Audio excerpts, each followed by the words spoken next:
दोस्तों, अगर आप वीडियो मिक्सिंग सीख कर नाम और पैसा कमाना चाहते हैं तो फिर ये चैनल आपके लिए ही है। नमस्कार दोस्तों, स्वागत है आप सभी लोगों का हमारे YouTube channel play edit solution में। इस चैनल पे मिलता है आपको सोल्यूशन के साथ साथ विश्वास भी। तो आशा करता हूँ कि आप सभी लोग अच्छे होंगे और मैं भी ठीक हूँ। दोस्तों, आपको वीडियो मिक्सिंग से संबंधित कोई भी प्रॉब्लम हो, वो प्रॉब्लम हार्डवेयर से संबंधित हो या फिर सॉफ्टवेयर से संबंधित, आप मुझे व्हाट्सएप या कॉल करिए और सोल्यूशन लीजिए बिल्कुल फ्री। दोस्तों, आज जो मैं वीडियो बना रहा हूँ आप लोगों के लिए, ये वीडियो बहुत ही खास है और इस वीडियो को बगैर स्किप किए हुए देखिएगा। हो सके कि आपने बहुत सारी वीडियो आज तक मेरी स्किप करके देखी हो, पर ये वीडियो आपको स्किप करके नहीं देखना है।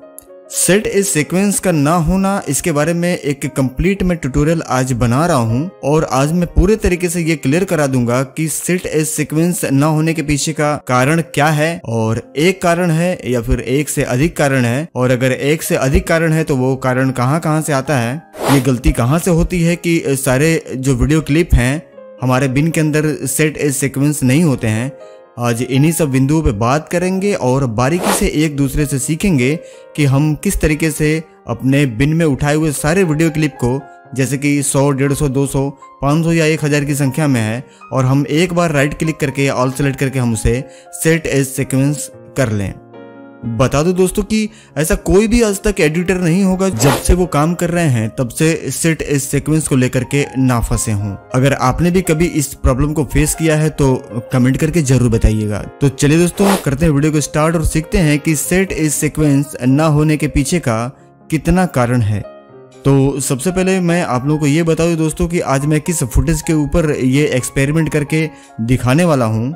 तो दोस्तों, यहाँ पे आप देख पा रहे होंगे मेरे पास कुछ क्लिप पड़े हुए हैं और हम चले जाते हैं सबसे नीचे वाले फोल्डर में। इस फोल्डर के अंदर वीडियो क्लिप पड़ी हुई है। मैं आपको, जैसा कि आप देख पा रहे होंगे दोस्तों, बहुत सारी क्लिपें आपको डिस्प्ले पे शो हो रही होंगी। चलिए थोड़ा सा नीचे कर लेते हैं और समझ लेते हैं कि इसमें क्या क्या है। मैं आपको बता दूं दोस्तों कि ये शादी की क्लिप है और इसी तरीके का क्लिप आपको आपके कस्टमर दे करके भी जाते हैं, जिसमें 400, 500, 700 या हजारों की संख्या में छोटे छोटे क्लिप होते हैं। आप क्या करते हैं, आप करते हैं एडीएस को स्टार्ट, और एडीएस को स्टार्ट करने के बाद इस सारे डेटा को अपने बिन के अंदर इंपोर्ट करके आप उसे राइट क्लिक करके सेट एज सीक्वेंस करने का प्रयास करते हैं। चलिए हम भी वही चीज करके दोहराते हैं और देखते हैं कि क्या हमारा भी मामला फंसता है या फिर हो जाता है।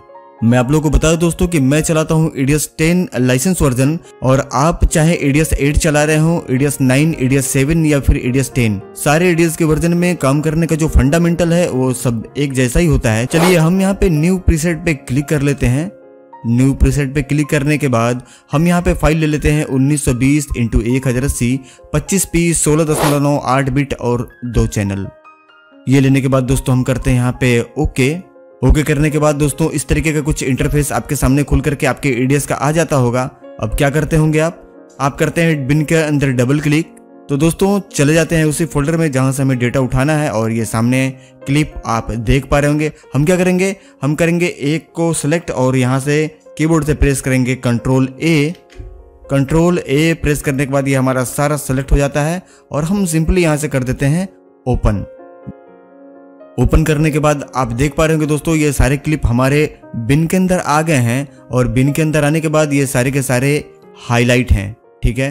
और हम क्या करेंगे दोस्तों, हम यहाँ पे करेंगे राइट क्लिक, और राइट क्लिक करके यहाँ पे सारे क्लिप को सेट एज सीक्वेंस करने का प्रयास करेंगे और देखते हैं कि ये होता है या नहीं। तो चलिए करते हैं राइट क्लिक, और राइट क्लिक करने के बाद आप देख पा रहे होंगे दोस्तों कि यहाँ जो सेट एज सीक्वेंस का जो ऑप्शन है ये हमारे यहाँ पे हाईलाइट हो ही नहीं रहा है। अब इसके ना हाईलाइट होने के पीछे का कारण क्या है, ये आपने भी बहुत बार फेस किया होगा।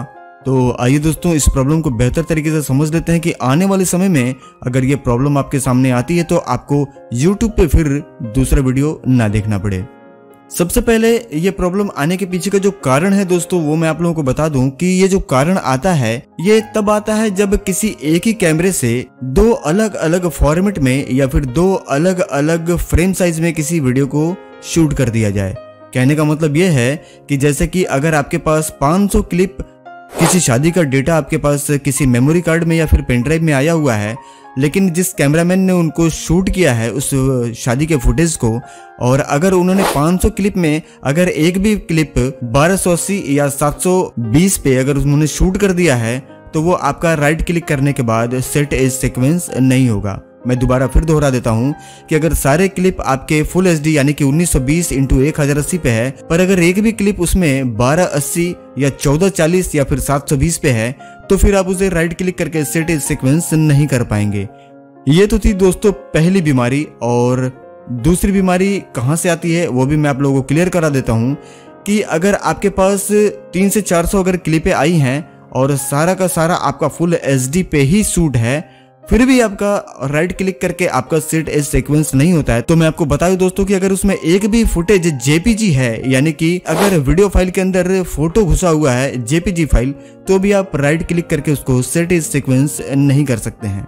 चलिए चेक कर लेते हैं कि जिस फुटेज को हमने उठाया हुआ है क्या वाकई में इस तरीके का कोई फुटेज या फिर कोई जेपीजी फाइल है क्या, और क्या उसको हटा देने के बाद ये राइट क्लिक करके सेट एज सीक्वेंस हो जाता है या फिर ऐसे ही इस वीडियो को बना दिया गया है। चलिए आगे बढ़ते हैं, एक्सपेरिमेंट करते हैं, सीखते हैं, सिखाते हैं। तो दोस्तों एक चीज मैं आप लोगों को बता दूं कि पता कैसे चलेगा दोस्तों कि इसमें 1280 का फाइल कौन सा है और 1920 का फाइल कौन सा है और 720 का फाइल कौन सा है। तो यहाँ पे आप देख पा रहे होंगे, यहाँ पे ये सरकाने का ऑप्शन है, यहाँ पे हर जगह से आप इसको सरका सकते हैं।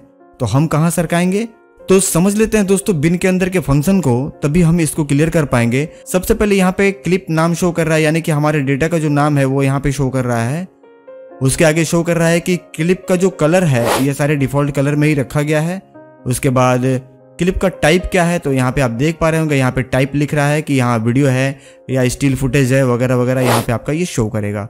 उसके आगे लिखता है कि ये स्टार्ट टाइम कोड क्या है, यानी कि कहाँ से ये टाइम कोड स्टार्ट हो रहा है और ये एंड कहाँ पे हो रहा है, ठीक है। और ये इसका एक्सपेक्ट रेटियो है, यानी कि 16.9 पे इसको शूट किया गया है। आइए बढ़ते हैं आगे और समझते हैं कि हम इस फॉल्ट को कैसे पकड़ेंगे। यहाँ पे आप अपना कर्सर ले जा करके और जब इसको आप दाहिनी तरफ सरकाएंगे दोस्तों, तो यहाँ पे आप देख पा रहे होंगे ये 1920 × 1080 यहाँ पे शो कर रहा है। हम इसको चेक करेंगे कि क्या हमारा इसमें कोई भी फुटेज 1280 या 1440 पे शूट है क्या। तो आप देख पा रहे होंगे दोस्तों, यहाँ पे ये क्लिप हमारा 1920 × 1080 शो कर रहा है, पर इसके जस्ट नीचे ये क्लिप हमारा 1280 × 720 पे शूट किया गया है। चलिए 1 2 3 4 5 6 7 8 क्लिप दोस्तों यहाँ पे हमारा 1280 पे शूट है। उसके बाद फिर हमारा 1920 × 1080 है यहाँ तक। उसके बाद आप फिर देख पा रहे होंगे यहाँ से लेकर के आपका यहाँ तक फिर 1280 शूट है। उसके बाद यहाँ से लेकर के आपका यहाँ तक 1920 है, आप देख पा रहे होंगे। उसके बाद फिर यहाँ पे कुछ क्लिपें 1280 × 720 पे शूट है। कहने का मतलब यह है दोस्तों कि हम इसको छांट दें, 12 से अलग कर दें और 1920 का फाइल अगर हम अलग कर दें तो इस बीमारी से हम निजात पा सकते हैं। चलिए करके देखते हैं और सीखते हैं।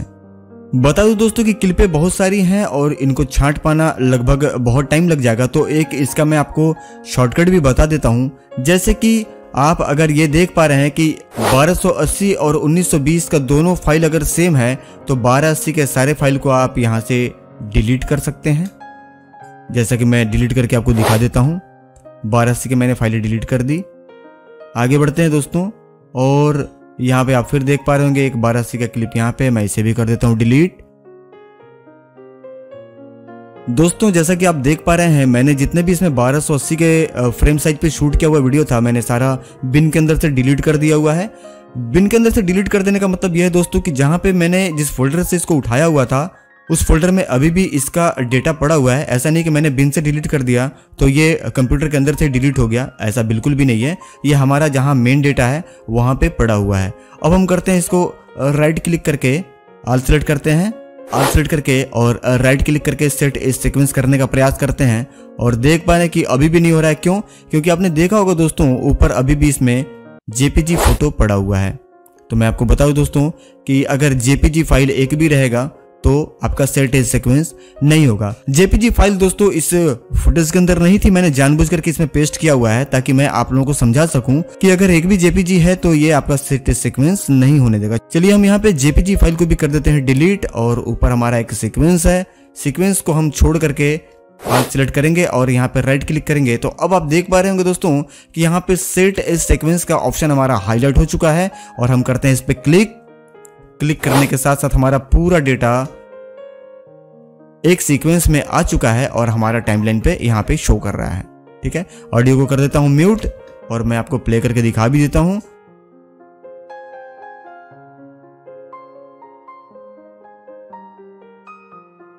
आशा करता हूँ दोस्तों कि ये जानकारी आपके लिए बहुत ही महत्वपूर्ण रही होगी। जानकारी अगर अच्छी लगी तो वीडियो को एक लाइक करके अपने व्हाट्सएप ग्रुप में शेयर जरूर कर दीजिएगा। और चैनल पे अगर आप पहली बार आए हैं दोस्तों तो चैनल को सब्सक्राइब करके बेल आइकन प्रेस करके ऑल का नोटिफिकेशन जरूर दबा लीजिएगा। बता दो दोस्तों कि ईडीएस से संबंधित ऐसा ही कंटेंट पे मैं वीडियो बनाता हूँ जिस कंटेंट के ऊपर पूरे यूट्यूब पे आपको वीडियो नहीं मिलती है। ईडीएस पे मिक्सिंग करने वाले लोग जानते हैं कि बहुत सारे प्रॉब्लम को फेस करना पड़ता है। ईडीएस पे काम करना इतना आसान नहीं है। एडिटिंग करने वाली बहुत सी सॉफ्टवेयर है दोस्तों, लेकिन जितना क्रैश, जितना एरर और जितना प्रॉब्लम ईडीएस के ऊपर है उतना दूसरे किसी भी सॉफ्टवेयर पे नहीं आता है।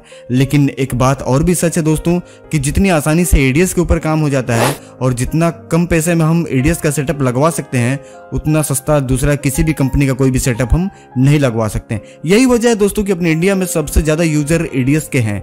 और आप 100 एडिटिंग वालों का अगर लिस्ट बनाए तो आपको लगभग 95 आदमी ईडीएस पे एडिटिंग करने वाले मिलेंगे।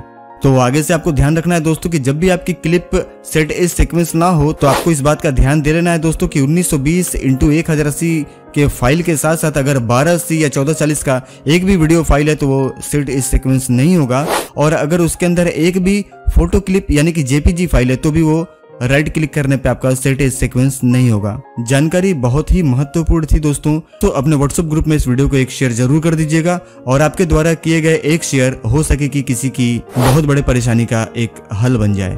तो चलिए दोस्तों, मिलते हैं अगले वीडियो में किसी नई जानकारी के साथ या फिर किसी नए प्रोजेक्ट के साथ। तब तक के लिए आप सभी लोगों को मेरा प्यार भरा नमस्कार। जय हिंद दोस्तों।